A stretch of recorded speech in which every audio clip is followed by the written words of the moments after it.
I'm going to be talking about the one thing that I started to focus on that completely changed my YouTube journey. And I believe if you apply this one thing and actually the 5 different ways we're going to talk about in this video, that you can get more views, more subscribers. And this isn't fluff. I'm going to be really diving into a tactical training today. So let's get straight into it. The time codes and chapters are on this video as well, and I'm going to be doing some Q&A after this stream because it is live, but I'm going to hit you with this training straight up front, and it's on why smart creators study analytics, 5 tips to double your views. And so analytics is the one thing that changed my channel. And you might be saying, Sean, that's not very, you know, exciting. And even though it may not even be popular, it is powerful. And once you start to study your analytics, you can start getting better results. The business and management expert Peter Drucker said that what gets measured gets improved. My question for you is this: how often are you looking at your analytics? My question for you is this: what is your last best video or the best video in your library? And have you actually analyzed it and studied what you can learn from it? And do you understand analytics, or do you find them frustrating? If you do, I don't blame you. But if you want to improve your performance, you must measure what really matters, not just occasionally, but you must keep measuring and analyzing the results so that you can adjust your strategy accordingly and keep on improving. Now, part of our 7R system that we teach at Think Media is review. That's step number 6. So we're going to be skipping over these other steps in this video, but review is the 7th step after you've posted content, and not just one video, but even 10, 20, 30 videos. Now you have a data set with which you can review. And the purpose of this step is to study your YouTube analytics to see what's working, adjust if necessary, and improve your next video. Here's number 1. You want to analyze your new video performance and adjust if necessary. As you know, whenever you post a new video, it will tell you something like, looking good, this video is performing as usual. It'll give you a ranking by views based off your last 10 uploads. Those are going to be separated between shorts and long form videos. And it's going to then tell you the views, the impression click-through rate, and the average view duration. The 2 big things that matter here are CTR and AVD. That's how YouTube works. Can you get people to click on your video, and can you keep them watching?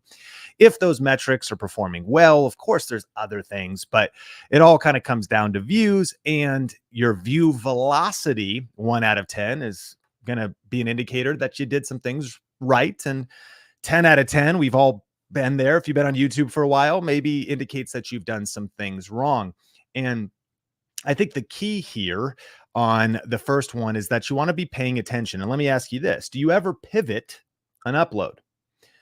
Do you ever change your title? Do you ever change your thumbnail? One of the biggest opportunities with studying your analytics is, especially if you've done YouTube for a while, you might be like, man, that video should be doing better than it's actually doing. And not just because like you're in love with it, but like from an objective perspective, you're like, I don't know, I don't think I got the packaging right. I don't know if I got the title thumbnail perfectly right, because I think the video is good. Well, when you're paying attention to your analytics, you have a chance to pivot your upload to increase better performance. Number 2 is identify your winners and then create strategic follow-up videos. And so a big opportunity, and Kate says the dreaded 10 out of 10. Good to see you, Kate. Yeah, exactly. And sometimes that can be absolutely changeable if you pivot the title and thumbnail. Now, I do want to warn new creators that you want to maybe avoid pivoting too much when you don't have a large enough channel to make significant differences. But if you have some subscribers and a general view velocity that you typically get, then making a pivot in your title or thumbnail on your upload can absolutely have major impact. And let me know if you've ever experienced that. But number 2 out of our 5 tips related to the discipline of studying analytics, because it is the one thing that I promise you will help you get more views, because what gets measured gets improved. Identify your winners and create strategic follow-up videos. So I think one of the most underrated sections of anybody's established YouTube channel is just the popular button. When you click on their channel, you go to home, you click on videos, you click on popular. Because when you look at popular on your own channel, of course, you can go on the back end, but this allows you to know, okay, out of all the work I've done, what is the best of the best? And here's the quote: success leaves clues, make part 2s.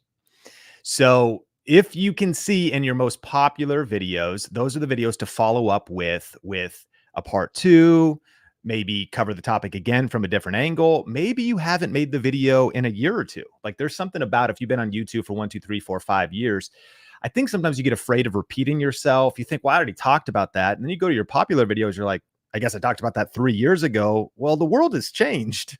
There's new people that are subscribed to you now. Some people aren't paying attention to you anymore now. It'd be okay to, I think, repeat your winners because they already have a track record of winning.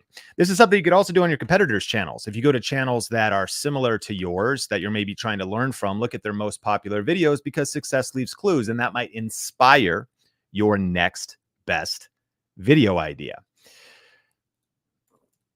And more important, though, than just popular is real-time views. Because the problem with popular, especially if your channel is older, is that it may just be because it was the right video at the right time and it's accumulated views over years, 1, 2, 3, 4, 5 years.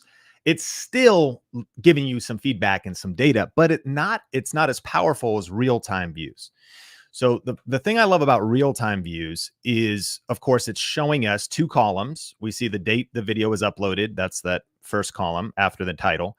Then we see how many views the video is getting every 48 hours, every 2 days. So my Think Media podcast interview with Chris Doe was getting 2,149 views every 2 days. It was uploaded February 15th. We're now in mid-May of 2024. And so for months, it continues to get thousands of views every 2 days and 38 views every 60 minutes. So if I look through these videos, what I'm interested in is which videos have an ongoing high view velocity.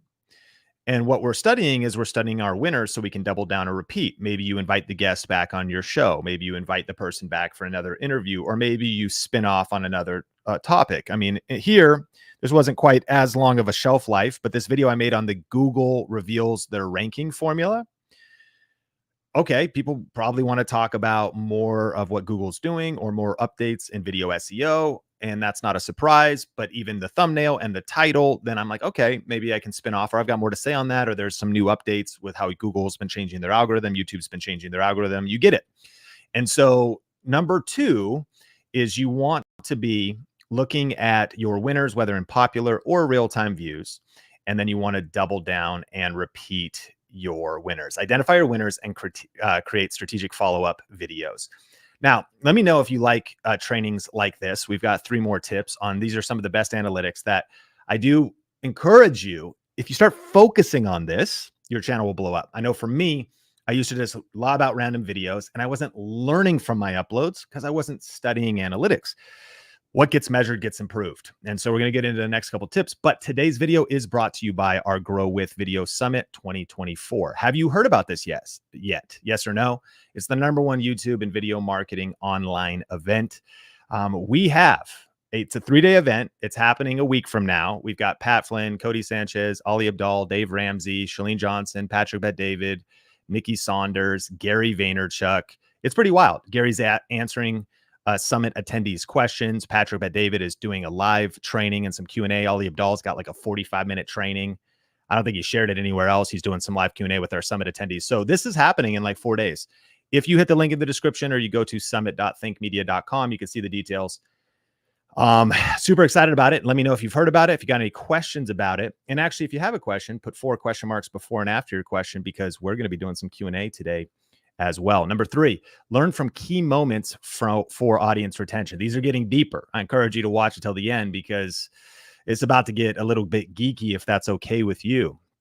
So if you go to key moments for audience retention, this page is full of gold. This is telling you a couple things. It's telling you on this screenshot, which of your video intros are performing above average. Now, what is the definition of a video intro? What YouTube is asking is how many people are still watching at 30 seconds. And then it's showing you which ones are performing below typical intros. Well, studying analytics isn't just looking at this page. Studying analytics would mean, okay, let me go into these videos that can hold 76% of the people who click on the video key are still watching at 30 seconds in. What about that intro can I learn from? And then the flip side, if I go down to the ones where at the very bottom, only 2 out of 10 people, 51% were still watching. Okay, what mistake did I take too long to get to the point? Was there what was wrong with that intro? What can I learn from that? But here's what's fascinating is there's intro, top moment, spikes, and dips. And let me take you inside of the analytics of my Think Media podcast channel to see how powerful this is. So what you're going to do is you're going to go into your analytics. By the way, it's been a little wild ride. And I'm creating this video on our Think Media channel, but on our podcast channel, if you haven't heard about our podcast, check out the Think Media podcast, man. And it's been crazy over there. We just had some breakout shorts, actually. That's why there's 12,700,000 views in the last 30 days, which is pretty wild. 30,000 new subs, and ad revenue is up a lot too. And you know what's kind of fascinating as a side note? YouTube Shorts are paying better than they used to. I just remember RPMs being like 4 or 6 cents, between 4 and 6 cents. They're about 14 cents for me at this exact moment. I know different channels are different, but on let's just confirm that claim. If we look at shorts, yes, 17 cents is the RPM. That's pretty good. I mean, for shorts, right? And so shorts earn $2,000 on the Think Media podcast channel, which is pretty fire, but I'm completely distracted from our point here. So we're going to go to analytics. We're going to go to content. We're going to go to videos. We're going to go to key moments for audience retention. And here's where things get exciting. So now we can look at these top performing videos on this is the Think Media podcast. Okay, cool. So remember, there's intro, top moments, spikes, and dips. Now, right now, I just have intro and top moments. There's no spikes or dips to really speak of, although I will challenge that in just a second. So what's fascinating about this is, okay, we can study our intros, but we can also study our top moments.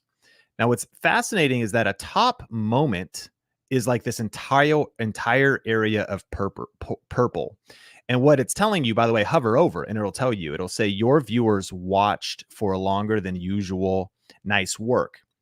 Watched what? They watched during this purple block for longer than usual. Okay. I had Graham Stephan on our podcast, and this was either the full episode or this was the a clip, and it looks like this. So this is the full episode, but this top moment is all the way basically from, it looks like, 321 here all the way. It's a pretty good top moment, but it means like maybe the core of the podcast. And then at some point people are like, all right, I'm done. I'm bored. So what's interesting, you might be saying, Sean, what's the point of all this? What's interesting is, imagine these top moments are saying, okay, this run right here, this speed run, or hopefully not speed run, is holding people's attention. What should you do? Turn that into a clip, man.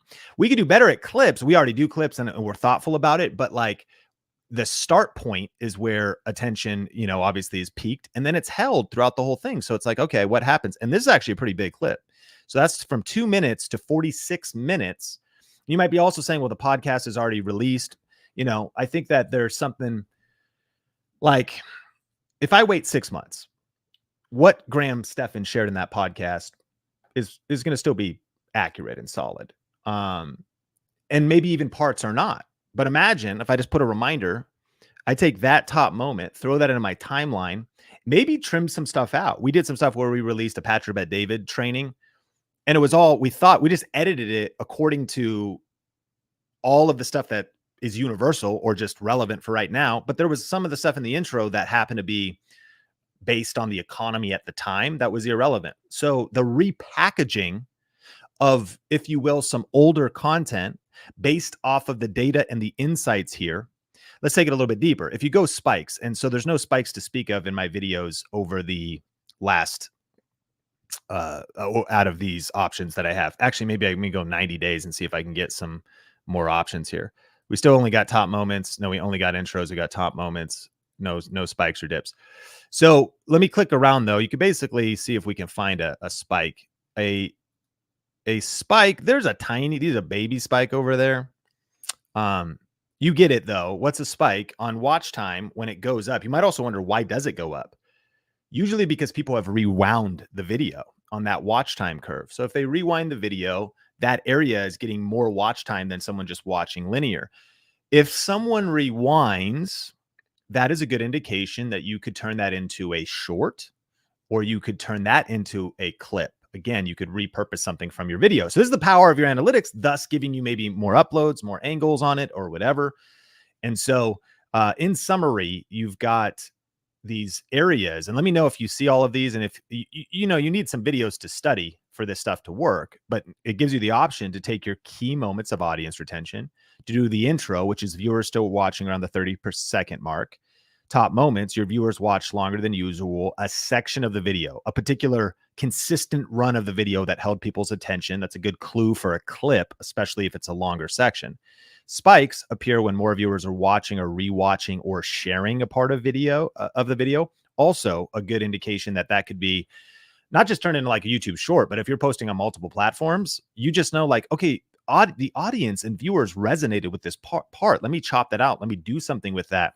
Let me even maybe spin that into a whole nother video. Maybe I'm not going to cut it out into something, but like, I didn't realize that part of what I was sharing in the video. I was sharing 10 things. I didn't think number 6 would be that interesting. Clearly it resonated with people. Maybe I should go deeper on that. These are giving you clues. And this is why this is the one thing, studying analytics, that can really help you improve your next upload and your future videos. And then dips means viewers are abandoning or skipping certain parts of your videos. It actually kind of surprises me that I'm not seeing this on my podcast channel, because I'll promise you where the dips are for most people, if they have any kind of brand deals or sponsorships or call to actions, that's where the dip is, you know, because you can usually see, okay, people skip ahead. Are you guilty of it? Do you like drag your little finger, your little Cheeto finger, and like, you know, scroll ahead a little bit? I'm going to just guess that I'm going past that sponsorship call out, which if that's what's happening, you shouldn't be surprised by that. It's kind of normal. And if you need money for the mission. So it kind of comes with the territory if people understand that that's an ad. But here would be of course, the greatest goal would be to advertise in a cool way that doesn't even make people want to skip.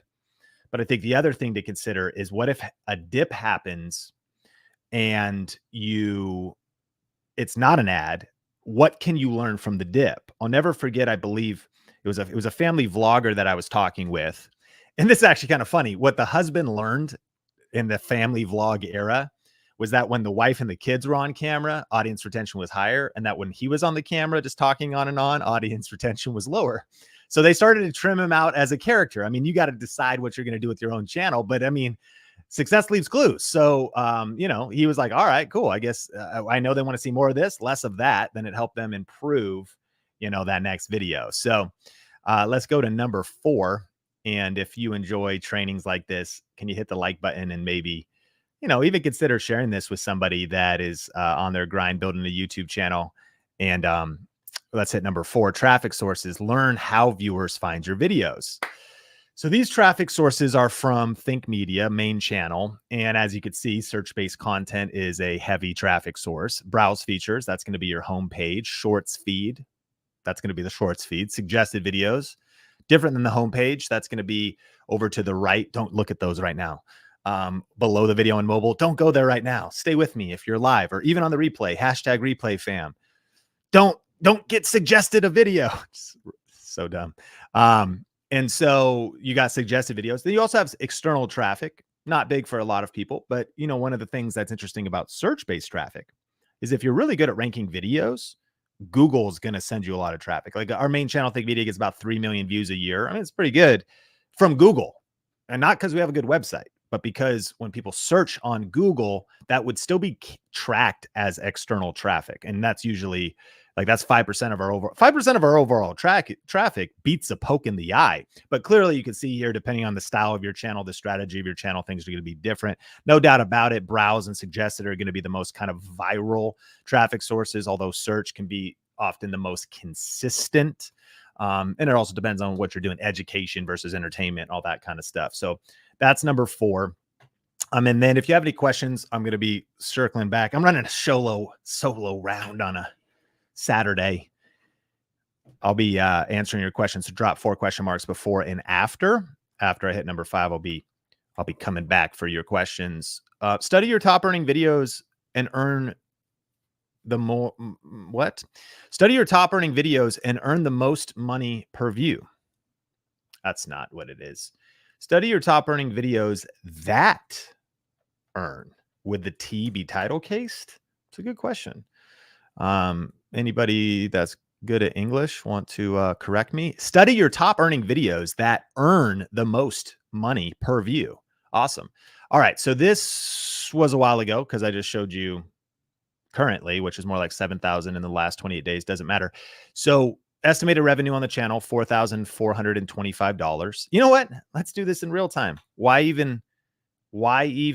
Let me just show you all this. I'm going to show you advanced mode, and these are screenshots. You can see that shorts earn less. All right, that's fun. So let's actually just get into the real stuff. So here's how I like to look around here is I go analytics, I go revenue.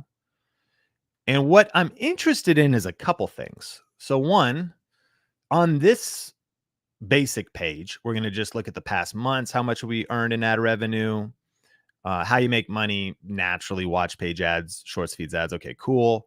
On the right side, you've got content performance. We're in the last 90 days right now. Okay, that's cool. So we've got the top earning videos. We've got the overall RPM, current for the last 90 days, podcast channel, $13.59 per thousand view. That's how much I keep. Remember, CPM is about double that, but YouTube takes roughly half of the ad revenue, and then you get the other half. I've found that those numbers don't really add up for me, but that's roughly what the agreement is. So my CPM is, probably 26, but my RPM is 13, whatever. So that's cool. But here's what's also fun. You can hit shorts, and we talked about that, 17 cents per thousand views. That's fun. How much do lives earn? The most, interestingly enough, for me, maybe because of the topics, there's lots of factors. And if you have any questions about this, I can circle back to those. But what we want to get into is advanced mode, just because we can have some fun here. And what we're going to do is we're going to go into advanced mode. We're going to add a secondary metric. We're going to click more metrics. We're going to click RPM. So what we just, I went a little fast there, but you're going to go views by, you're going to go RPM tab, click advanced mode. You have all these other metrics by, this could be a conversation. Would you ever like me to go through all of this? Like, there's a lot of data we can learn here, and not a lot of people know about the advanced mode. But here's what's interesting is you could see the differences in RPMs. You could see $17 for a long form conversation. Let's see, this last 90 days, $16, $18, $12. The shorts earn 18 cents, 17 cents. This one earned $25 per thousand views. So what's the point, Sean? Well, number 5, fifth tip is study your top earning videos that earn the most money per view. Why would you do that? Well, one, it's going to indicate topics that could potentially be earning more money than other topics. Now, hear me. If you're just making the next video you feel like making, you should do that, of course. But if you're also thinking, okay, I got bills to pay and I'm doing this full time, or I want to do this full time eventually, identifying top earning topics is what I'm after here, so that I could follow up on that topic, because now I at least have a lead indicator that if I got $21 RPM before, I could probably get it again. And also, obviously, on a big level, that quality long form videos are going to pay a lot more than short form videos. And so these are the types of things that I'm thinking about, is like, okay, all of this is I'm making my plan for my next video. What I'm reviewing my analytics, because what gets measured gets improved. And so I'm like, okay, what's earning most? What are the different factors about it? And I'm stacking all of these 5 things that I've been teaching in this video together to lead us to the goal of ultimately making our next video our best video, because what gets measured gets improved. And so I want to hit your questions, but in review, we're talking about step number 6 in our 7-step section, which is 7-step system, which is after you've reverse engineered and researched and posted your video and released it the right way and rocketed it. Now you want to review the video, study your analytics, and then ultimately repurpose and repeat. And repurpose and repeat is going to be based on what you learned in review and what's happened so far. The step 7, repurpose and repeat, is learn from what worked and what didn't, and then strategically repurpose your content and repeat the process. So some questions you could ask here could be like, how can I make my video creation process more efficient and save time next time around? Do I want to create clips or YouTube shorts out of the video that I just posted or the live stream I just did? Do I want to post this video or clips from this video on any other platforms, repurpose? What is the most strategic video I can make next? Don't go too fast past that question. What is the most strategic video I can make next? There's literally a million videos you can make next. It's actually more than that. Most are not good. You could just film like your dog and post that online. You could just film your top ramen and post that online, right? There's a lot of different things. And then even there's some decent ideas, but what are the great ones? One of the reasons why reviewing is so important is because it helps me inform what is the most strategic video that I can make next. And we also talked about repurpose top moments and audience retention spikes into short form videos or clips. And that's what I mean by short form videos. A clip is going to be, by my definition, is going to be a horizontal video that is longer than a minute and possibly 5, 6, 7, 8, 10, 12 minutes. Just a clip of probably your video podcast. And of course, a short is a vertical video that is shorter than 60 seconds. And so the goal is to work the system and get 1% better with every upload. And by the way, if you are interested in learning this 7-step system, one of the things that I'm doing during the summit is I'm teaching through all 7 steps like I just did. And so not only would you get to go through all of those over 3 days, but you also can learn from our speakers sharing the latest tips that they're doing when it comes to video marketing. So whether that's a Gary Vaynerchuk, Patrick Bet-David, Ali Abdaal, Dave Ramsey, Cody Sanchez, Nikki Saunders, Shalene Johnson, Pat Flynn, so many great speakers. And you can check it all out at the summit.thinkmedia.com. And let me know if you have any questions about that. There's a link in the description down below. Tickets are just $47 for general admission. At the VIP level, you actually get a copy of Gary's new book, which is kind of cool. There's some other perks. You get a copy of Cody Sanchez's book as well. So you get a couple free books, as well as 30 days to watch the replays and whatnot. So anyways, if you have any questions about that, let me know. And with that, thank you so much for the super chat. Wrath Mace, congrats. Good job. Thank you for the super chat. And if you have a question with 4 question marks before and after, I can, happy to help. I see some coming in, so I'm going through and starring them right now. Explain RPM again. I will do that. Can anyone, lots of good questions coming in. I'm just going back and I'm just rolling solo on a Saturday. Besides, somebody snuck in the comments. I don't even know who, but somebody on the Think Media team didn't even know about this unsanctioned live stream, and yet they snuck in to help. So, okay, a couple questions that are coming in. How has growth been for Think Media Podcast on Spotify versus YouTube? I'm interested in learning more about Spotify. So it's been great. What I will tell you, let me get logged in to my Buzzsprout. I'll post a link in the description to our Buzzsprout on the replay. That's just where we host podcasts. Now everyone's like getting in the game. YouTube's letting you do RSS feeds, or they're taking them in or whatever. You got Libsyn, you got some free options.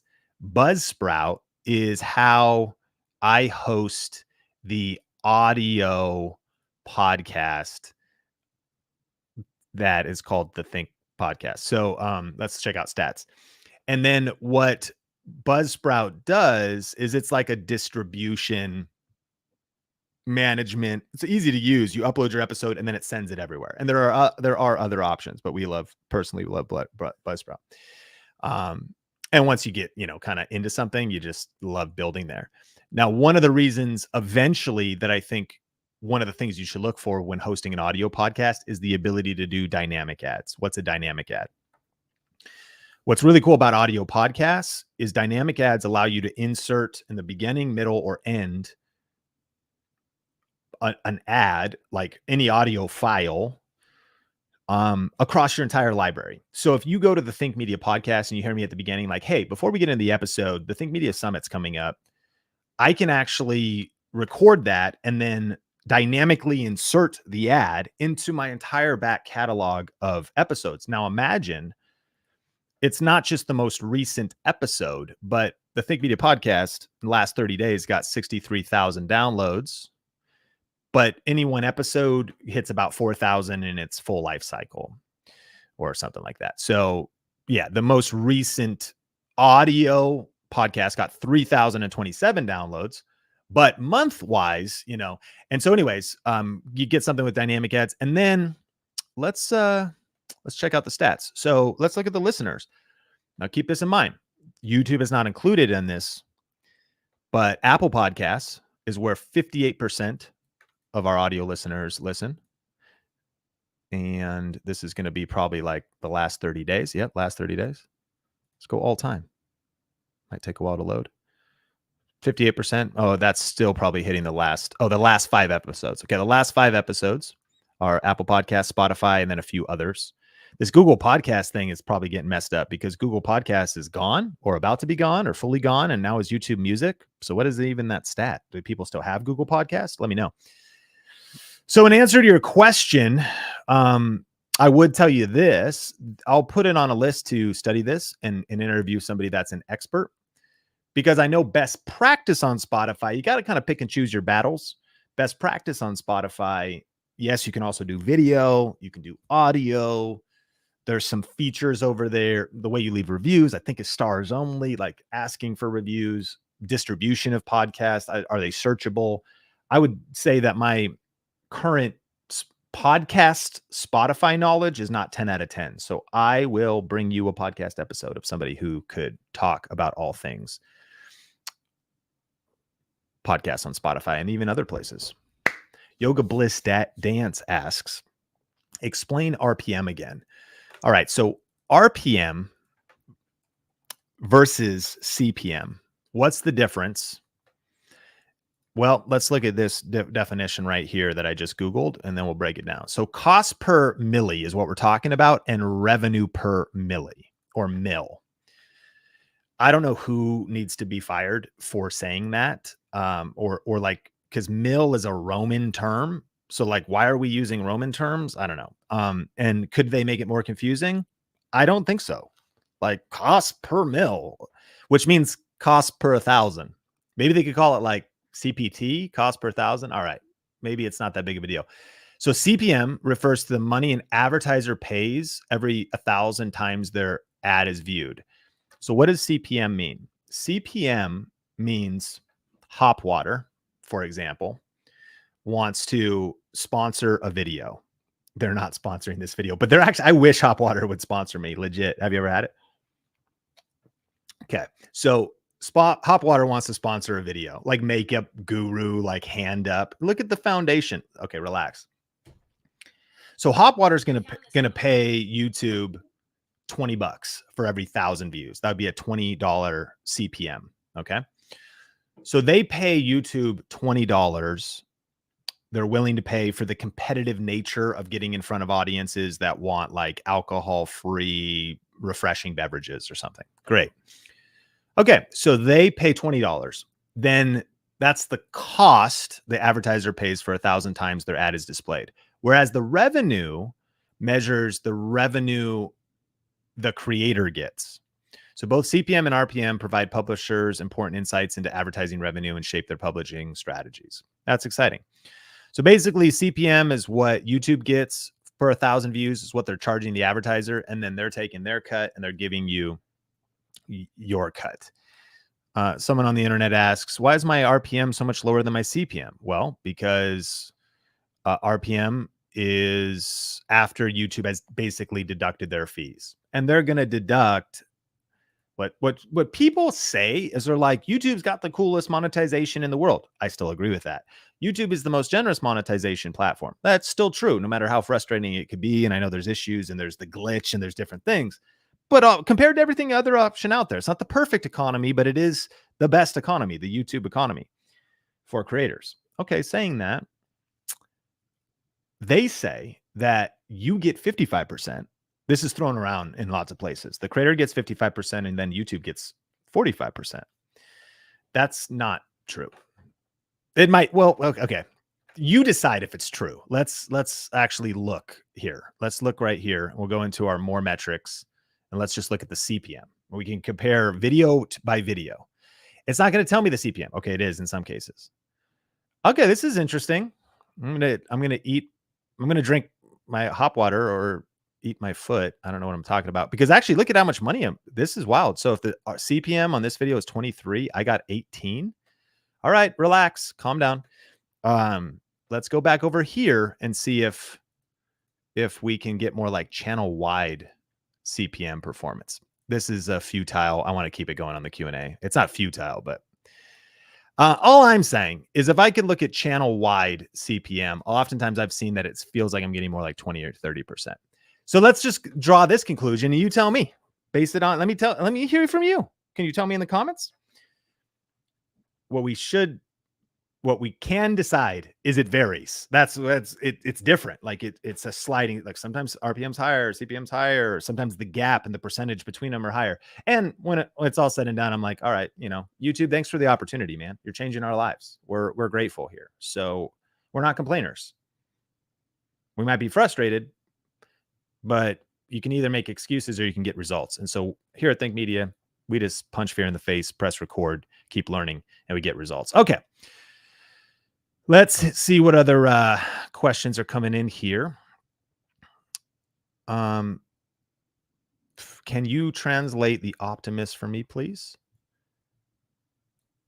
Forgive me, I don't know. The Optimist, I don't know Spanish. I'm not sure. Oh, maybe that's for somebody else. Daisy. Oh, okay. Do we have Spanish questions? Is this live being saved? It is. You can watch the replay right here on Think Media. Hit subscribe and smash like if you're getting value. All right, here we go.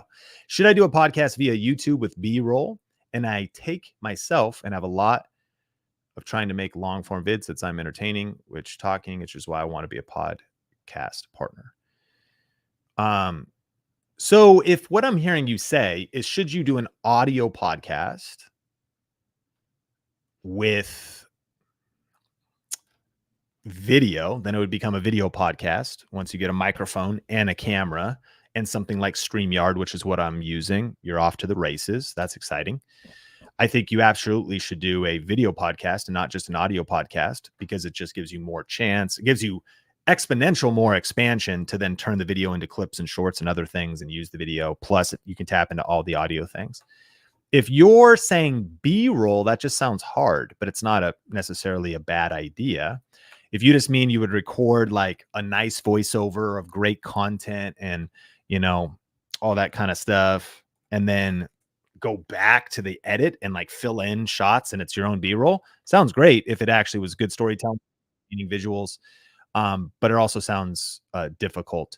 So one of our speakers at the Grow with Video Live Summit next week is Shalene Johnson, who, if it comes to video podcasting, she's probably one of the most underrated, crushing, but also her video podcast is blowing up. So this is like what her video podcast, and what's actually kind of cool is she at the summit is going to be sharing how she has all of this systematized in the sense of like, she films stuff, she organizes it on her Dropbox, and then she works with somebody on onlinejobs.ph who edits this. So that's like thing one to know. Two, you can see she's doing a video podcast.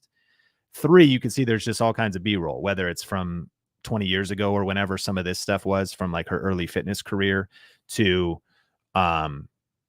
when she's walking, which is a separate note. She's got this cool drone that follows you around, which is just like, everybody needs that. But it's like, so like this is B-roll during the podcast, is if that's what you mean. And obviously lots of people listen to it on audio and they don't see any of this, but I think she's really taken her video podcast game to the next level. However, she is still got the camera, got the light, got the microphone for the static, what we'd call as A-roll. This is the A-roll.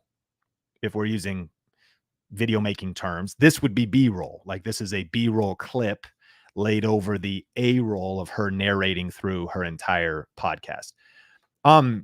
In answer to your question and just extrapolating value in general, if you're here, #replay fam, come on, drop it in the comments. If you're watching still at 39 minutes and 32 seconds, you're a legend. So #replay fam, much love and gratitude.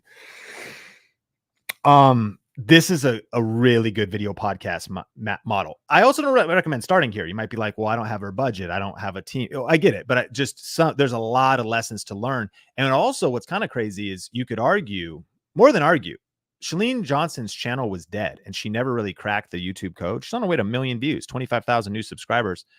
And it was she's been on YouTube since like 2006. Like she was like early, but really was flat until like the last 12 months. And not only that, she kind of pivoted to things like castor oil and some different wellness lifestyle stuff. Anyways, in regards to video podcasting, to the question that came in, that is a really great case study. Her name is Shalene. And you're welcome. I have a camera. I could just pick it up. Never heard of A-roll. A-roll. This is my A-roll. And if I was to, I could do B-roll live. Let me try. So I could be talking to you on my A-roll right here. Hey, what's up? A-roll, and then I could say, in a recent podcast with Jade Beeson, and I could go full screen and I could say, I was talking to Jade and, we were shooting with Samson, kind of stage mics. We had them XLR cabled into our XLR converter into the Sony cameras. We had 2 angles. We had to pay $50,000 to rent out the entire airport floor. Just kidding. But what's funny is somebody literally goes, did you rent out the entire floor? We're like, well, it's actually the convention center. And no, but nobody walked by the entire time. And it looks, nobody went up those escalators the entire time. So it gave us this like cool minimalist, whatever kind of shot. We just run and gun, pick out gear, film, set up somewhere in the corner of the convention center in San Diego, start filming. Anyways, so this is B-roll of me narrating over it in a live stream using StreamYard. Anyway, just on the idea of A-roll and B-roll. And so, yes, is there C-roll? Probably not. But if you started to think about editing, you could go, all right, this is the A-roll. This is the B-roll. And then you could add text, maybe. You could add effects, filters. And as you get familiar with video editing software, then that is something that you could do. By the way, there's a little ad for our summit coming up. And if you haven't got your tickets yet, actually, let me know why or why not. Have you heard about our summit? We have Ali Abdal, Patrabet David, Cody Sanchez. Link in the description down below. It starts this Thursday. It goes Thursday, Friday, Saturday. We're live for 8 hours a day. It's an online virtual event. And it's going to be a lot of fun. And so that was fun. Okay. Let me answer this question and then take my wife out to dinner. How important are your hashtags? Hero Ted, I think a couple things. Hashtags, number 1, are not that important. Number 2, you want to make sure you use them right. Number 3, let's just dig into some interesting things. I believe if you put your video in a playlist, but I can guarantee if you put your video in a podcast playlist, which is what I've done here, because I have a video podcast. This is a video podcast playlist, meaning you've told YouTube it's a podcast. And in doing so, it lets YouTube Music and whatever they're going to do in the future populate out the audio version and even the video version. And they're doing all kinds of things over at YouTube Music. And who even knows? It's not great yet, but it'll probably get better. Okay. This is where hashtags show up and are clickable. Hashtags get overridden by this podcast playlist. So you can't even click the hashtags in this particular case. Okay, interesting. So what could we do? Where do hashtags show up? Well, let me look at a clip, in which case it will not be in a playlist. And let's look at the hashtags. Okay, so the hashtags I've used is hashtag Sean Cannell and hashtag Think Media Podcast. That is my recommendation for how to use hashtags. What do you mean? I think you should use branded hashtags. So if I do hashtag Sean Cannell, and I think you should test every hashtag. So the way you do hashtags is somewhere in your description, doesn't really matter where, you type out the hashtags. We typed out Think Media Podcast, Kenya Kelly, and Sean Cannell. For some reason, Kenya didn't show up. So then it appears as a clickable hashtag next to the views, next to the date. So once a hashtag appears, I encourage you to click it, because the problem is the hashtags could be leading people away from your video. Now, hopefully, and you have to remember this, hashtags are not ownable, meaning like you can't be like, wait a minute, you can't use my name. So anybody could use hashtag Sean Cannell. Luckily, my name is not like John Smith, which nothing wrong with John Smith, just more common. I mean, Sean Cannell is a little bit different. And I've got a pretty good job, done a pretty good job here of dominating my own hashtag, if you will. Here's my point. I'm using the hashtag for branding and organization of my own content rather than something like, let's say, hashtag YouTube tips. This is actually a TikTok video, but if you went hashtag YouTube tips, you actually go search the hashtag. Also kind of cool that, Think Media is hanging out here a little bit, as is other creators. And that's where you'd want to ask yourself the question, why would you want to send people to this page? Not saying you don't want to, but just why would you want to? What happens when they get there? Hashtag what? And it's not that traffic doesn't go to these places.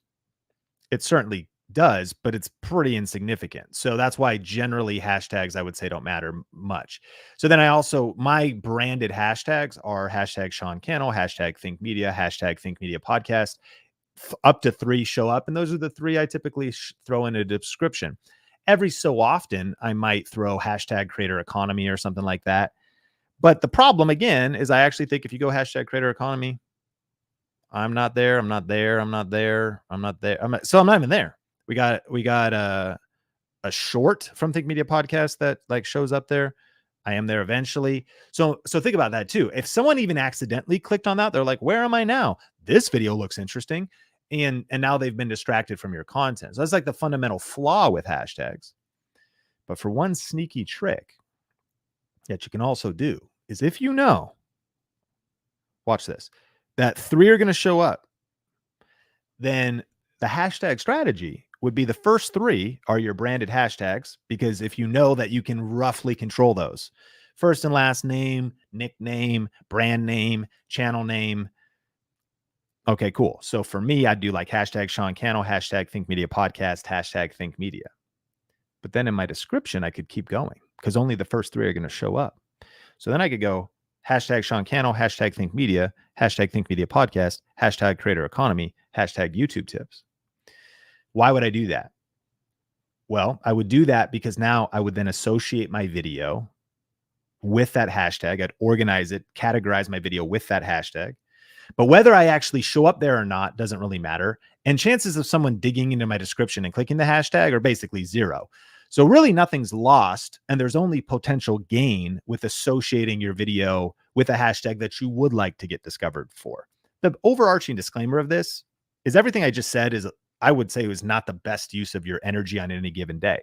Saying that, if you become comfortable with implementing what I just said, a lot of the YouTube optimization tips only take a matter of seconds. They just become like muscle memory, like great title, like add to playlist. No, AI was not used for this video. Yes, monetize. Like you just go through the list and just make sure everything's optimized, throw a couple hashtags, maybe copy paste them from somewhere where you're saving your favorite hashtags. So why not know all the little things? But I think for some creators, we don't want to, we major on the minors and we minor on the majors, like your next best video topic, like, some of those other things. So that's a long answer to your question of how important are hashtags.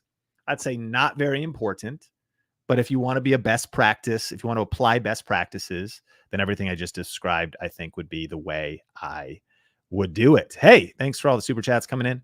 Love your work so much and free content. Appreciate you. With full transparency, I have to check out your summit, although I'm not a content creator myself, at least not anyway. Oh, all good. Anita, appreciate you. And thanks so much for the love and the super chat. For corporate YouTube channel. Okay. For a corporate or a YouTube channel of a brand, how do you come up with new IPs? Can you ask me the question again? Does that mean intellectual property for a corporate or a YouTube channel of a brand, how do you come up with new IPs? How do you come up with new video ideas? How do you come up with new, just, I want to make sure I know what IPs means. And I can tell you that. Hey, Tech Savers, good to see you. Matthew, great to see you. Really appreciate you. Avis, appreciate you. Can you make a YouTube video? Yes, I can. It's been proven. I never thought I'd be sending people away with hashtags. It's true. And if you want to be thoughtful about all the different clickable things that could be happening around your title.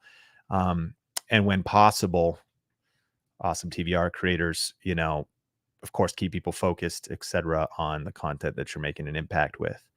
I want to give it a second for Omcar to let me know what maybe IP means, and then I could give it a stab if it just means maybe strategy for a corporate versus a brand channel.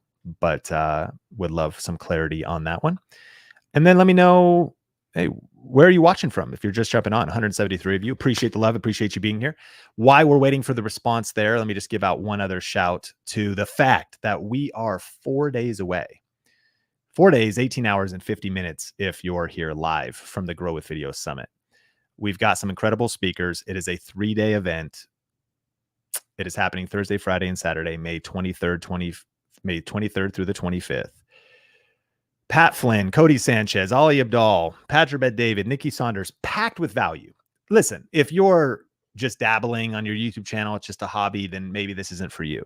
But if you are serious about creating content on the internet, specifically video content, and mastering YouTube, as well as distribution across multi-platform, because we have experts that are killing it across Instagram, Facebook, TikTok, vertical videos, live streams, all of the above. It's going to be fun. So anyways, summit.thinkmedia.com if you want to check that out. And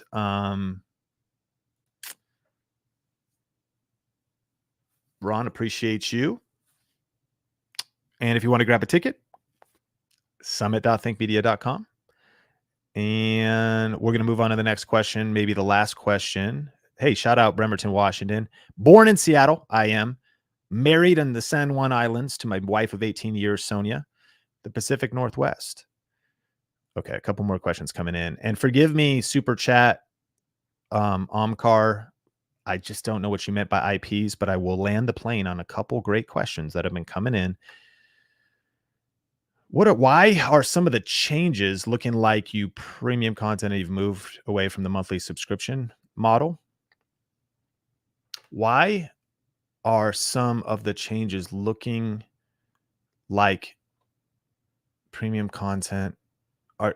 If you could rephrase the question, you mean us, like we recently got rid of lifetime access and it's now membership sites? Or do you just mean in general what's happening on YouTube? I'll hit this one. Do you worry about comments, and how do you let the bad comments eat you up? I'm reading a new good book, and I have a book recommendation for you. This is a very interesting YouTube type of book, like perfectly written for YouTubers. It's called The First Rule of Mastery. Okay. And you know what's interesting that it's about? It's about FOPO. What is FOPO? It's not FOMO. FOMO is fear of missing out. FOPO is fear of other people's opinions, or fear of people's opinions. FOPO. So this book is called The First Rule of Mastery: How to Stop Worrying About What People Think of You.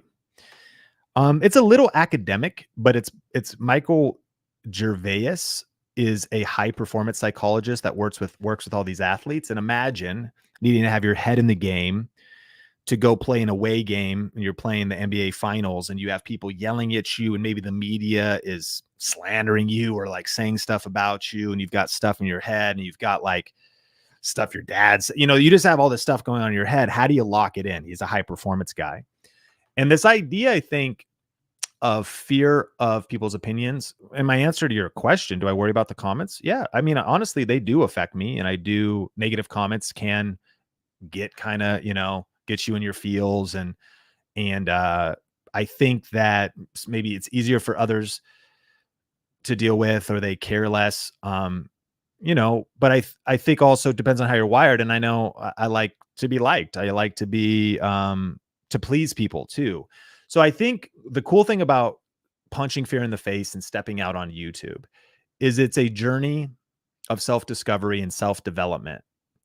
I don't think it's for the timid, because I think even what I hear some of you saying, Sheldon, is exactly what I relate with. It's like, well, if I put myself out there, I might get criticism, I might get pushback. You probably will. If I put myself out there, I actually might look dumb. Yeah. In either the person's being negative and like, you look dumb, or like maybe you look dumb that day. But I also then think, what's the flip side? We're all humans. We all make mistakes and foibles. We all wake up with bad breath. A lot of us still have bad breath at this point in the day. It's 1:44. Like, your bad breath, like it's time for a mint, you know? We all got issues. We all, and so I think it's what is courage? Courage is not the absence of fear. It's moving forward despite the fear you feel. So what is being a content creator? It's not going to be the absence of like, oh, I'm going to put myself out there and I just hope that I can avoid the challenges that come with content creation. It's like Aristotle said, the only way to not get criticism is to say nothing, to be nothing, and to do nothing. So if you never start a channel and you never say anything and you never voice an opinion and you never give a chance, if you never talk, then no one will smell your breath, but then you also never had a chance to change a life. So it's like, do you worry about comments? I'm just like, do I hear them or read them? Or some days do I like, man, that was kind of mean, or does it hurt my feelings? Sure. Do I let it stop me? Nope. How do you not let it stop you? Here's what works for me. You need a mission bigger than the opposition. You need a goal and a vision that is stronger than the criticism. And it doesn't mean that you're like cold-hearted and that you're not caring, or even that you're not open to constructive feedback and criticism. It just means that my mission is bigger than Fall Guys 22 commenting, on my video. And it just is what it is. So I think it comes with the territory. The goal is to have thick skin, but a soft heart. And I would say to commit to continuous personal development. So this is why, listen, I'm a 40-year-old man with a 3-year-old and an 18-month-old with some decent success under my belt. And I still care what people think or fear what people think. I'm reading this book right now. I'm halfway through it. So, I don't know. Other people got it more together than me. I'm out here, just any given second, I could just melt into a puddle of tears, only half joking. And so I think that would be the final tip, is you got to keep working on yourself. What are you reading? What are you listening to? How are you growing? I'm reading this other book right now called High Road Leadership, which is interesting. I kind of just pulled this off the shelf because it's the newest book from John Maxwell. And dang it, I missed the limited time deal. What's the limited time deal? It's 22. That's not that. It's only $4 off. Worth it. It's a good book. Literally every media content creator person needs to read this. Bringing people together in a world that divides. It's like the message for the now, with just how much middle road or low level leaders there are, or content creators, just tit for tat, just people that are, tearing everything down, everything. It's like he quotes the Gandhi quote that's like, if you live by eye for an eye, eventually the whole world will be blind. But what's fascinating is it's advocating for just taking that higher road. Not if someone slanders you or says something that's untrue or makes a video about you and posts it on the internet, or alludes even to you and posts it on the internet and implies some things, then you get to stay on the high road. Like, even if someone's lying or putting something out there, you got to stay on the high road and to bring people more together rather than to divide, So what was the point though about that in regards to FOPO? Is John Maxwell says in this book that he's 70. He's in his 70s and still relentlessly committed to personal growth. He has 89 books. He's probably a zillionaire. He's probably given away $1 zillion. He's got all these charitable organizations and nonprofits, and he's training leaders all around the world. He's in his 70s and he's still absolutely committed to personal growth. So anyways, that's what I would, can you develop more courage? Can you develop your inner strength and your inner skills for video and your um, greater boldness? Can you overcome fear? Can you transform yourself? Can you become a powerful communicator? Can you master YouTube skills? Can you become a better leader? Can you do sales and negotiation and master persuasion? Can you grow? Yes. And so that's the journey that I'm on. And I hope that, Sheldon, you'll join me as well. It's an ongoing journey of just growing in your inner strength, your inner values, your inner mastery, your inner purpose, and having a mission that's so powerful and a message that you can't help but say. I know I might get opposition from it, or I know somebody might misunderstand my intent with Think Media or what we do at our company. And I know all that might come with it, but my mission is stronger than the opposition. So I'm going to keep going, and I'm going to keep press and record, and I'm going to keep doing what I believe God is woven into my God-given potential for this moment. Our mission to help 1 million purpose-driven people create a full-time living doing what they love while making a difference in the world with YouTube, and to experience that success without losing their soul. In a creator economy that there's some dark sides to social media, but obviously so many good things with it. So let's use it for good. We're out here. We're the Rebel Alliance. We're not the dark side. We want people to experience that success without losing their soul. Anyways, a little bit of a long answer. And I was going to try to end before an hour, but you know, we're here now and I've got a hop water. So we might as well keep it going because another super chat came in. So let's hit it. My new IPs. I'm glad I waited though, so I could land the plane on this combo car. My new IPs, new video ideas and how to personify the channel better by not relying on one person being the face of the channel, if that makes sense.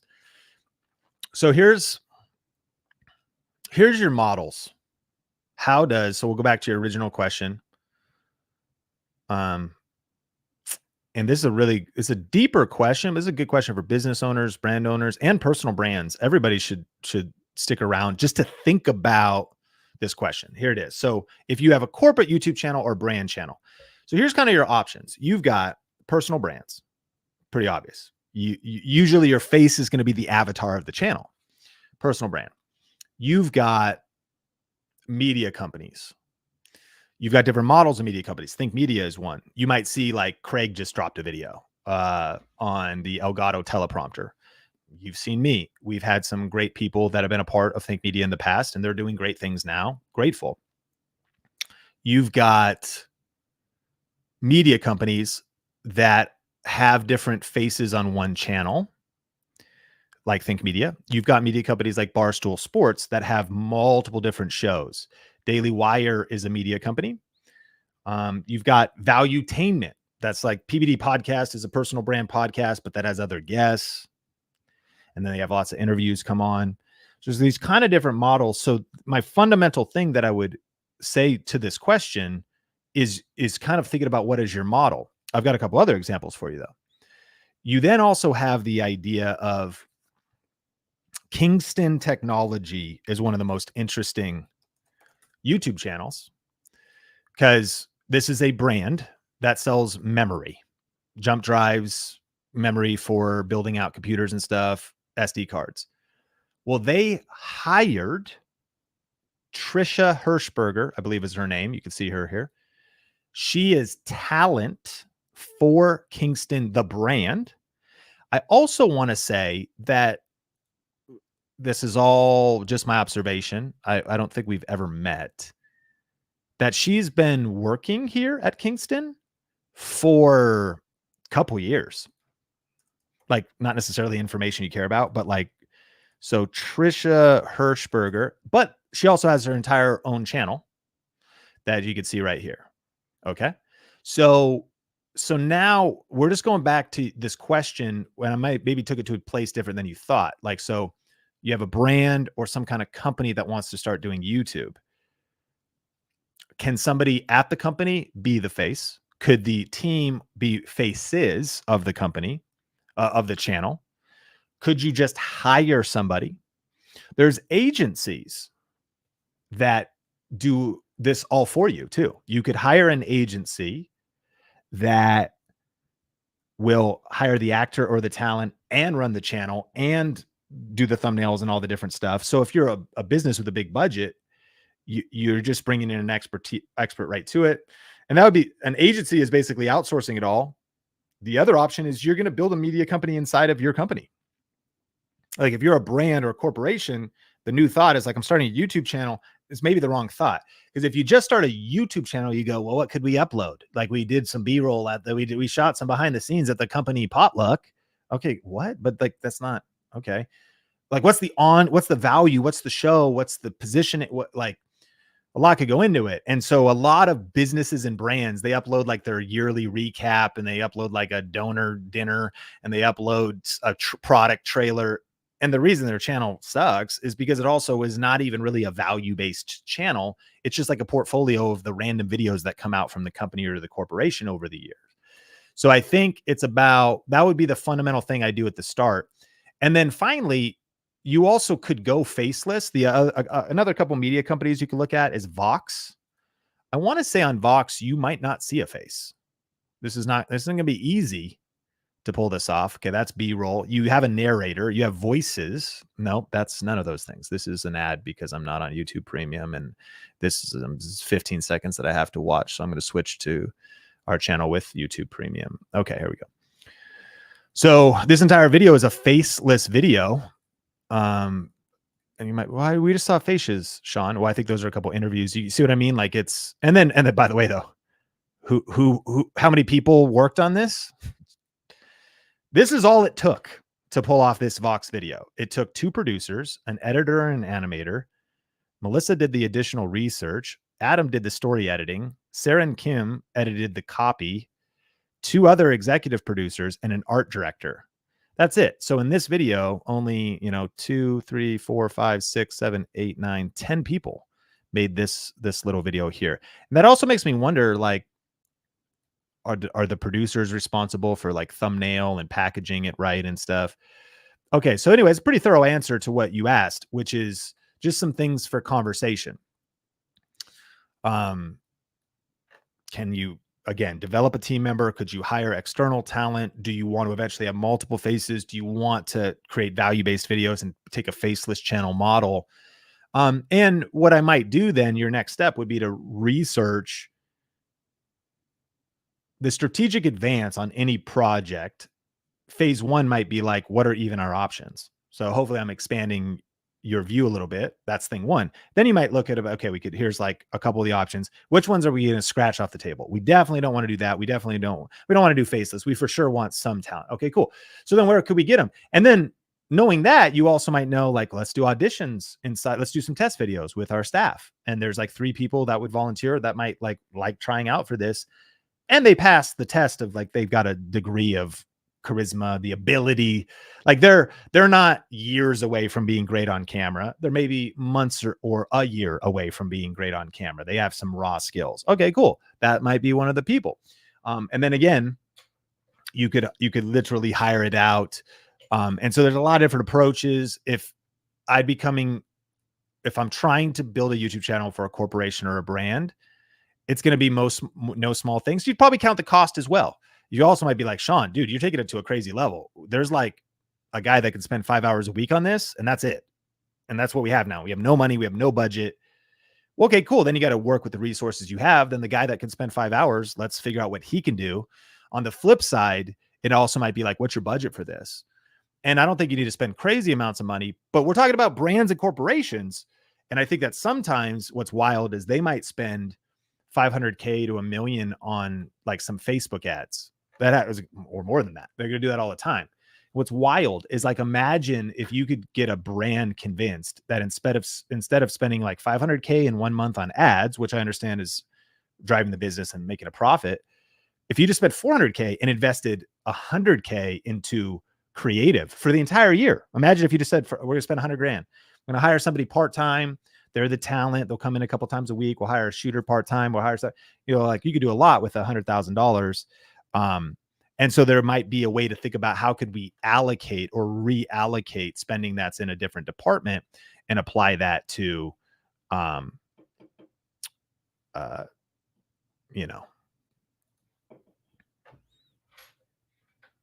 wherever we are now. Jason, in my opinion, Video is the best way to build trust with someone other than meeting face to face. 95% of my real estate sales come from YouTube. Yes, Jason, appreciate you. I agree 100%. Video is the trust accelerator.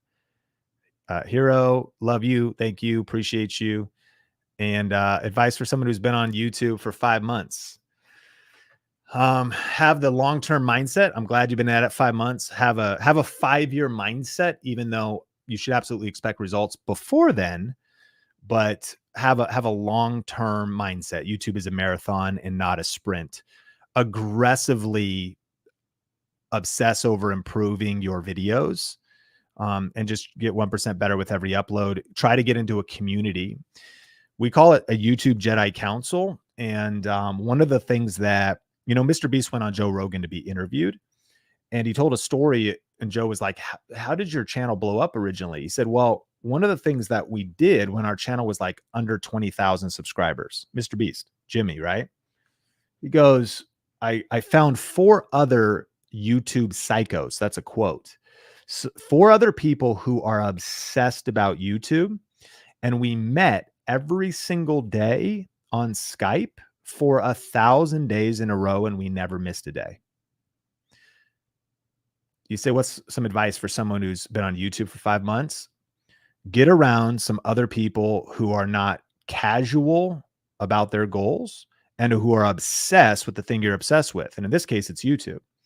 Because what they would do is they would get on every day. There's a couple things that are happening. It's creating accountability, it's creating momentum, but they would just discuss. They would compare thumbnails, they'd compare videos, they'd compare audience retention curves, they'd compare what's working, what's not working, pacing, they'd exchange ideas. And one of the reasons this YouTube Jedi Council was powerful was because you divided mistakes across multiple people.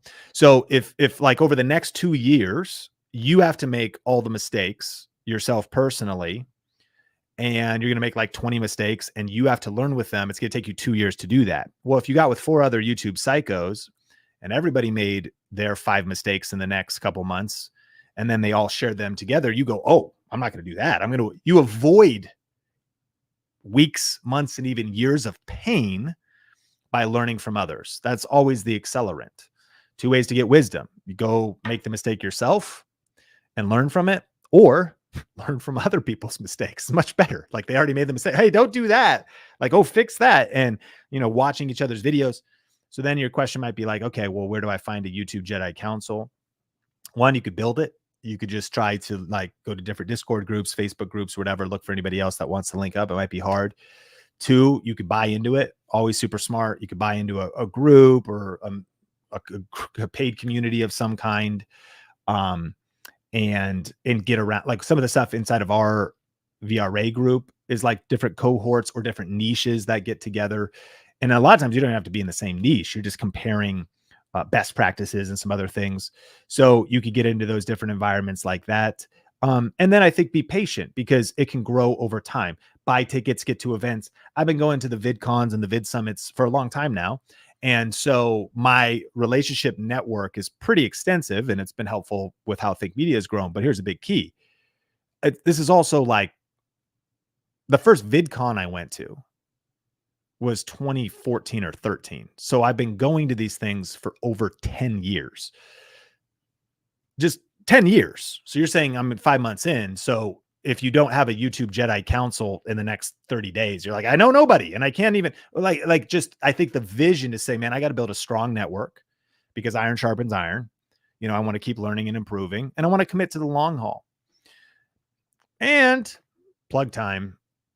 If you're serious about YouTube and you're 5 months in, are you coming to the summit? Because if you're not coming to the summit, what are you doing? So we're hosting an event, and it's happening May 23rd through the 25th. So this event is coming up this next Thursday.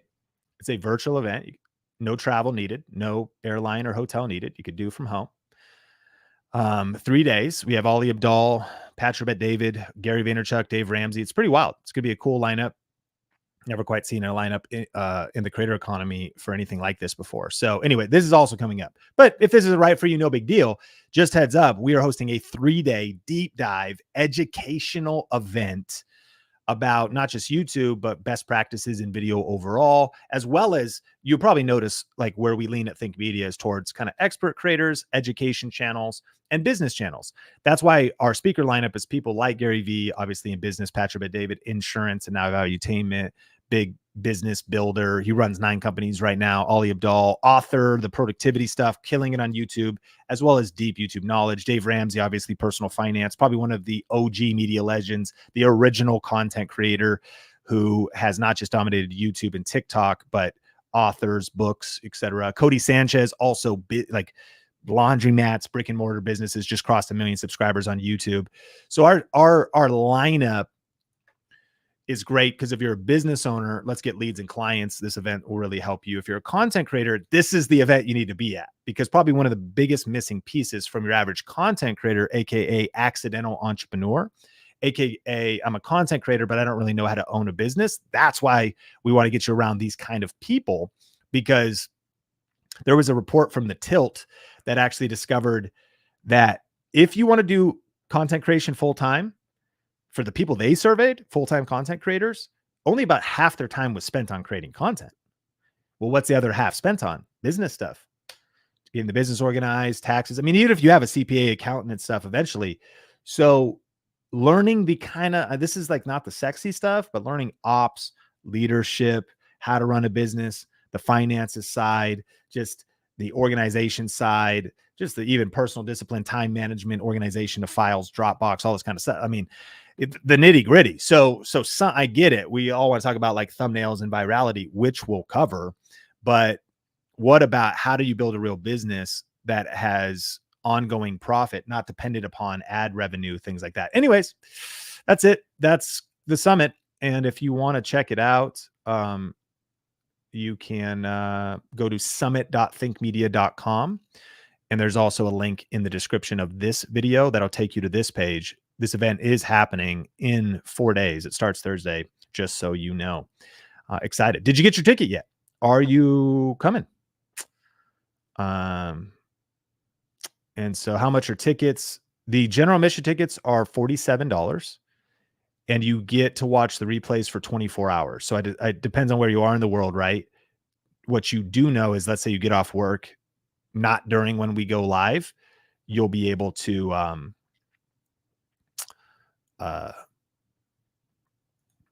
watch the replay for 24 hours. The VIP tickets, which comes with Gary Vaynerchuk's book and Cody Sanchez's book, etc., all that kind of stuff, is the VIP tickets are, forgive me, I'm trying to make like a nice full screen. Is this nice? It's kind of cool. The VIP tickets comes with Cody Sanchez's book, Gary Vaynerchuk's book, and you get 30 days of the replays. So you have plenty of time to watch the replays, but you want to be disciplined, or, request work off and attend it just like you would a normal conference. But you're at home, so block the time off, and I know that's in a few days, so you could pick. It is online, so no city needed. I wonder if I could put the URL on screen. I'm very underprepared for this Saturday. There you go. Get your ticket at summit.thinkmedia.com. How do you make the ticker go the other way? Maybe you can't. It doesn't matter what way it's going. Okay. I bought my ticket, Kim. Super excited to see you at the summit. Yes, it's virtual. This is a virtual event, and it's going to be a lot of fun. All right. Any other final questions? How much are tickets? Oh, we already answered that one. Thoughts on pre-selling a course before it's created to gauge interest? I think that's a good idea, Ryland. I think that what I would sell is like live workshops with a start date for a much lower cost, because you're inviting people to the beta, alpha being the launch of the main course. But the beta is like, hey, I'm going to make, so what I would do is, yeah, there's some market research stuff you do even before, like meaning get the name, get the pain point, get the vision, get whatever, really understand if people be interested. Then what you could do is you could say, hey, you send you're building an email list, you send an email and you say, hey, I'm going to be doing, let's call it like a mid-sized course or a mini course. I'm going to be doing 4 trainings, that are going to take you from point A to point B or Z or whatever. And this is eventually going to turn into something else, a full-on thing, but you're invited and whatever you want to do. It could be thousands of dollars. It could be like $100, like, or $50 or 27. Like, you just like, and you would love to have some people there. And then what's kind of cool is first you see if anybody cares, to your point, gauge interest, but then you only have one deadline. And that is to get like the first module done by the first stream date. But then here's the secret, because then you basically are creating a studio audience, a feedback audience that's getting that information for super affordable. They get to be a part of the initial group. And then you stay on and maybe do some Q&A after, which will help you refine the course itself. I don't think you should make the course in isolation, because then you do module 1 and what happens? The 10 people or 20 people that registered, or 200 for this kind of pre-thing, they go, but wait a minute, I didn't understand X. So you have one of 2 options. You answer their question and you just put that in the course. Meaning you teach module 1 and then there's like a couple Q&A videos that play and then module 2 starts. Because if one person didn't understand a section, then they just gave you the gift of you clarifying that. Or 2, what happens is you train it, people get some value, but you go into Q&A with the people that are there and they're like, that was a disaster, but you're not, they're like, that was great, but I'm curious about this. I'm curious about that. I'm curious about this. That didn't really make sense. I'm not really sure. That's a gift as well. So then what you do is you take that information and you just re-record module 1 with feedback, and you're building it with your audience and your community. And then a week later or whatever, you do number 2. So it spaces out and you're basically putting a little accountability out there. You're committing to, you're holding yourself accountable, but you're also like progressively getting the course done and you're getting feedback. What I wouldn't do is I just wouldn't do it too shallow, meaning this, Ryland, I would sell like the outline. I would try to get to a phase, and even that can also change. Of course it can change, but it's at least like a rough outline. Like I would do the work of getting kind of clear on at least what it is, so you can actually make a clear offer. But let me know if that's helpful. I think that's a really great way to do things. And I would recommend that. All right. Course is based on 3 keynote talks. I've done it 3 conferences already. So you've got that. That's amazing. Beautiful. The Green Viking. Sean is the reason I am on YouTube with my business. Thanks for all the free training. You're welcome. I appreciate you. Yeah. Time zone difference for sure is going to be, a factor with the summit. We start streaming every day at 8:30 Pacific Standard Time. That's Los Angeles time. Now, of course, you could convert the time zone and some people are going to get up in the middle of the night, but that's why even at the general admission ticket level, you are getting 24-hour replay. 2.9 million subs and only 163 watching. I don't know. It's pretty common. Like, I think there's a couple things with A, it's a Saturday. B, you look across channels on live streams. I'm just trying to think of like maybe one I've seen late. I mean, Valuetainment had, they have like 5,000 people watching a live podcast, but it has 2 million subscribers or whatever, which is a lot more. It's obviously a lot better. So I think it depends. We also, because we've had so many different creators here and different, some shorts have led to the subs, long form and search bases led to the subs.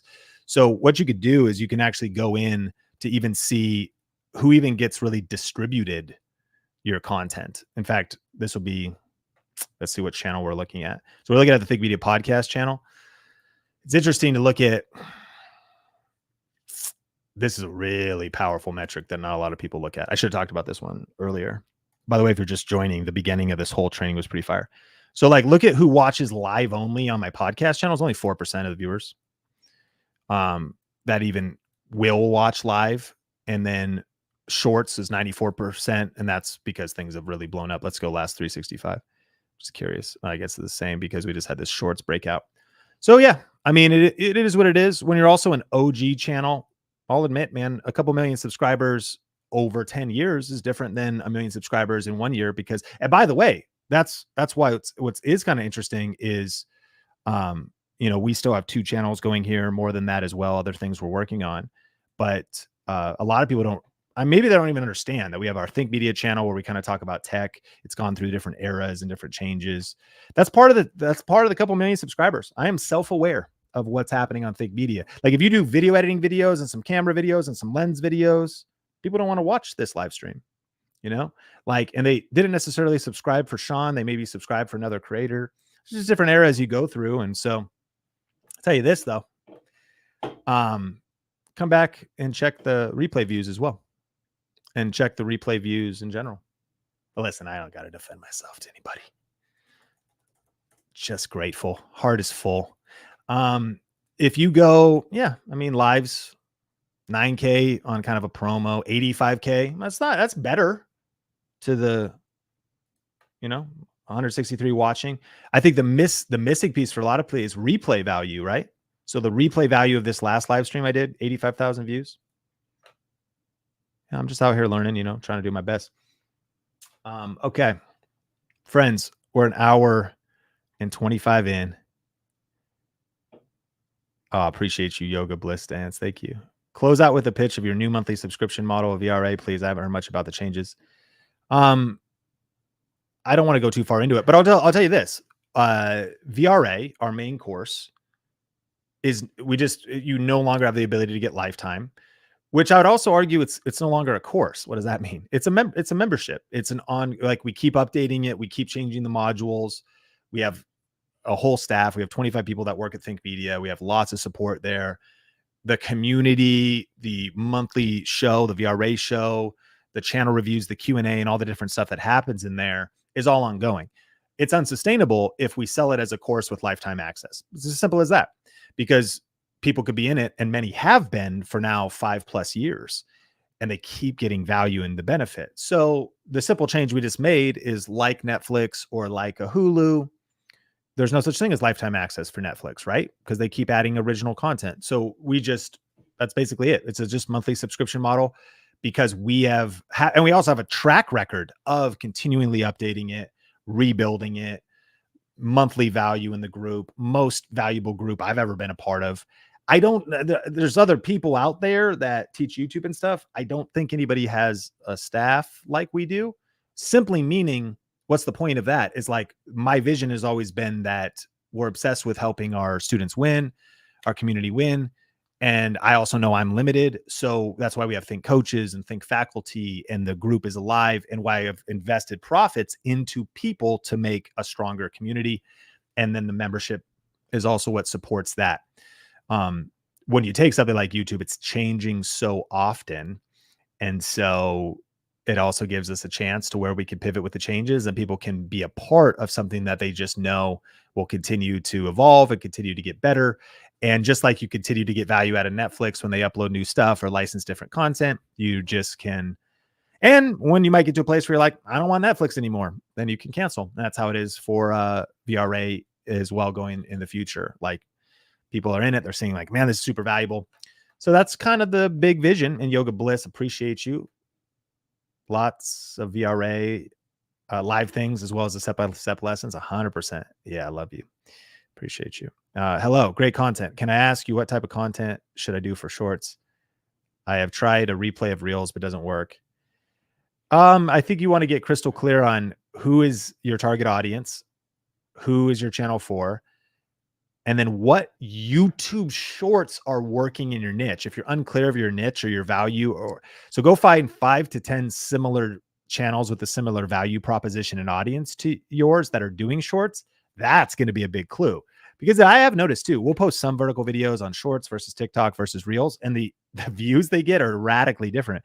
It just further confirms, not unlike Gary Vaynerchuk, I think originally really popularized with jab, jab, jab, right hook. And now his new book, The Attention Economy, that like platforms are different. Expectations are different. What works is different. What people are thinking is different. So that would be what I would do. So, all right. Well, appreciate y'all. I bought VRA Academy years ago, lifetime access. I'm grandfathered in, or am I cut off? You are grandfathered in. So that's pretty gnarly, you know, and VRA 1.0 started in 2016. So we're on like 4 or 5 versions we recorded. And if you jumped in, locking that in, yeah, we're people of our word. We're going to back that up. People that are joining in the future, obviously people in the past, kind of like our founders or people like a lifetime, they have that benefit. But there's a reason why we have one of the most highly rated YouTube education courses that's only continuing to get better. In fact, many of the things that we're adding to it now and that are coming up have a lot to do with the fact, like, we just have to take this thing into an ongoing, more like membership, because of how many additions we're doing to it. But you're locked in. And yeah, I encourage you, Angel, to just maximize it, stay in it. We actually have one of the, we study all our different metrics and even our NPS, our net promoter score and all that stuff, just actually obsessed with not just our feelings of if we're serving people, but what people's experience is.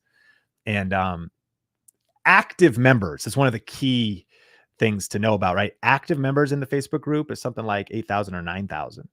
So like the group is really alive, not just our faculty, myself, we're really in there, but there's real feedback on thumbnails, real feedback on videos, just real feedback on Q&A. And so, yeah, I encourage you. It is the best on the market. Y'all saying I made tons of money with this thing. Well, I appreciate you, Angel, for your feedback there. And thank you so much. I appreciate you, Rylan. In fact, I just flew into Vegas. We're blessed to spend some time in the Northwest right now. We have kind of an Airbnb thing we're doing in a place up there. So I got a studio there. So this is actually my first stream back in Vegas, where we're hosting the summit this Thursday at Anderson Studios, about 30 minutes from here. And so the setup's a little bit different. I got a little ATEM Mini Pro over here. That's how I can hit you with this angle. I had to get the lights on, had to get it all set up. I was like, oh man, what am I doing? I hope I'm not too rusty. So I don't even know what camera to look at. So I appreciate you. All right, listen, smash like if you got value today. If you're just joining, check out the replay. I'll take a second here now that it's over to time code and chapter everything. So you could skip just like the first 20 or 30 minutes that fulfills on the promise of the title of the video and everything else. Oh, as I was landing the plane, Coach VC Tennis came in with the $10 super chat. So I have to answer the question, but oh no, okay. Your tips have taken me to be the fastest growing tennis YouTube channel in the past 2 weeks with 6,000% growth. Respect. I appreciate you. Great job. Should I only focus on YouTube or spread to other platforms? Oh, what a question. Okay, so should I only focus on YouTube or spread to other platforms? Here's my answer to that. I'm not dodging questions. I hope that in my coaching or just the way my mind works, that I just get you to think deeper. And a lot of times I'm just going to answer your questions with questions, because that's, I mean, if our company is called Think Media, we want you to think different, think deeper. And some questions like, should I only focus on YouTube or spread to other platforms? The other questions are, well, what's your business model? What do you want to happen? How do you make money? How do you want to make money? How are you making money right now? Because, like, let's say you had a product. I think you should. I love YouTube, by the way. I also think YouTube is a no-brainer, naturally. But one of the things Dave Ramsey said at Grow a Video Live a couple weeks ago, he said he's platform agnostic. So, like, if you have something to sell, would you be willing to sell it on Rumble? How about YouTube? How about TikTok? How about email?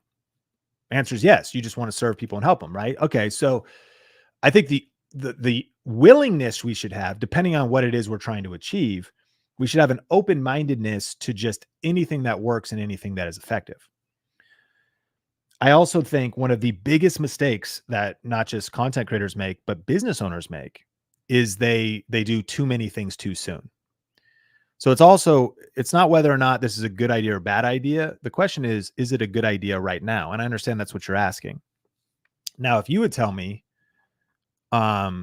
which I'm glad you're here live, so you do have a product. Let's talk to somebody who, if YouTube was the business model, which is Not bad. I think it should eventually evolve, but for many people, the YouTube economy is an incredible economy. AdSense is no small thing if you have a really healthy channel. We'll make 500 grand on AdSense on Think Media this year. I mean, it's obviously that's why that's people like it's AdSense is pennies. Respect to the new channel struggle or the pre-monetization struggle. Just speaking to the big vision of building a business, you can make good money with AdSense. Okay, so I might ask, do I just want to triple down? One of the best questions asked as a business owner is how can I make my business more simple?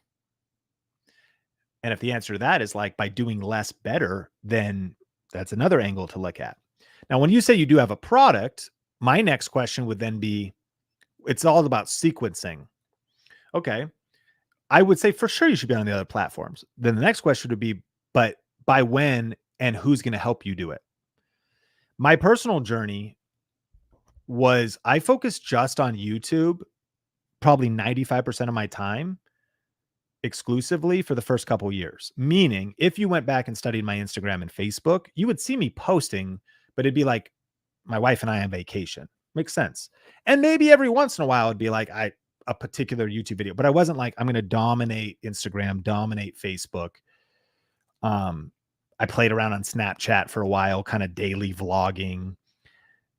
But the reason in doing that wasn't to, if you will, grow my core business. It was for the reasons I described. I played around on Snapchat just kind of for the education. I shared travel stuff.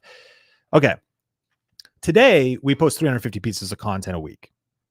Think Media. That's different. I post 2 TikToks a day. I got a Sean Cannell TikTok, official Think Media, and TikTok's probably getting banned. So, I mean, I'm still out here though. Like, we teach video, we're going to do video.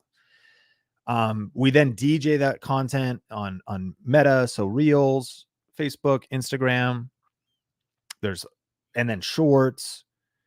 So we're at a lot of places, and then you'd say, Sean, is that effective? It is. We track ROI in all kinds of different ways, and it's gotten pretty sophisticated. But let me backfill a little bit, coach.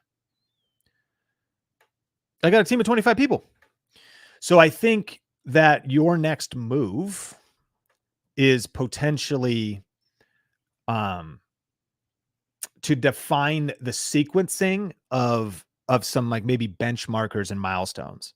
And I will often find the longest way to answer a question to maybe lead us back around with some thoughts back to maybe what I think. And I usually think 99% of the time, probably for almost all business problems, doubling down and improving on like the thing that's working is the answer. Because what entrepreneurs have a proclivity of chasing shiny objects and doing multiple things. It's actually one of the reasons why you're successful. It ends up because you're usually ambitious and you take risks and you try things and you want to try new things and you're high energy and you're high output.